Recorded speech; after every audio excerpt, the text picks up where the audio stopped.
அண்ணா இந்த வாட்டி அவனை உடைய கூடாதுண்ணே. ஆனா இந்த வாட்டி அந்த இடம் நமக்கு தான். அவனுங்கெல்லாம் பட்டாவை எழுதி வச்சுக்கிறானுங்க. இந்த தடவை அவன் என்ன பண்ணாலும் சரி அந்த இடத்துல விநாயகர் சிலை வைக்கணும். அவனுங்களாம் நம்மள மாதிரி கிடையாது, எல்லாம் பெரிய இடத்து பசங்க. ஆனா அவனுங்க ஆளுக்கு 1000 எடுத்துட்டு வந்து அசல்ட்டா செலவு வச்சுட்டு வரானுங்க. அதுக்கு தான் வாங்க போறோம் டொனேஷன். டொனேஷனா? யாருக்கிட்ட? எப்படி? எங்க? நீ என்ன பண்ற? வீட்டுல இருந்து பொண்ணை எடுத்துன்னு வந்து உண்டி செஞ்சு பஸ் ஸ்டாண்ட்ல இருக்கிற எல்லா பஸ்ஸையும் காசு கலெக்ட் பண்ற. நீ என்ன பண்ற? இந்த டொனேஷன் புக்கு கடத்துல இருக்கிற எல்லா கடையிலையும் போய் காசு கலெக்ட் பண்ற.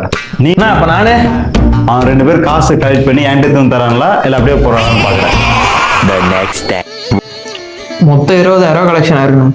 அண்ணா இந்த 20,000 வச்சு டென்ட் லைட் செட் எல்லாம் போட முடியுமாண்ணா? அதுதான் நம்ம கிட்ட ஆள் இருக்குல்ல. சாம் கிட்ட டென்ட்டும் திரும்ப லைட் செட்டும் போட்டுக்கலாம். ஐடியா சூப்பரா இருக்குண்ணா. அப்ப விநாயகர் ஸ்பான்சர் வாங்கிடுமா? விநாயகர் சதுர்த்தி வேணா போய் விநாயகர் சதுர்த்தி டொனேஷன் வாங்குவானா? ஆனா செலவுலாம் போவ கையில 10,000 மீஞ்சிருமே. அதை வச்சு என்ன பண்ண போறோம்?